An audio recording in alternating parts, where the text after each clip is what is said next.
Now let's look at a payoff matrix that represents Nash equilibrium. Janet and Brad are exes, and they're both looking to see what they want to do on their Friday night.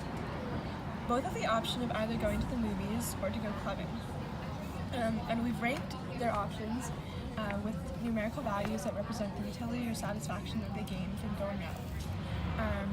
So in this case, if both Brad and Janet go to the movies, they both will receive -5 because they'll have to see each other, but they'll be in a movie theater where it's dark and they need to talk. On the other hand, if they both go clubbing, they'll have to see each other a lot during the night and run into each other, and so they receive a lower utility for going to the club. Now if they both go their separate ways, if Brad goes to the movies and Janet goes to the club, Brad will receive a 2 because the movies are less interesting than the club. Vice versa, for if Janet goes to the club, if Janet goes to the movies and Brad goes to the club. But these two options are in a state of Nash equilibrium because neither want to see each other at the movies and neither want to see each other at the club. And they don't benefit by changing their strategy of either going to the movies or the club if the other player keeps their state unchanged. In this case, if Janet has already chosen to go to the movies, Brad will go to the club and he has no advantage of going to the movies. And if Brad is already going to the movies, Janet can go to the club and she has no advantage in going to the movies.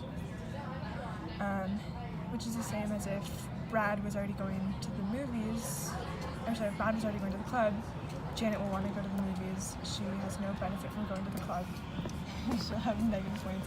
And if Janet has already chosen, or Brad has already chosen to go to the club, Janet will go to the movies because she has no other incentive of going to the movies.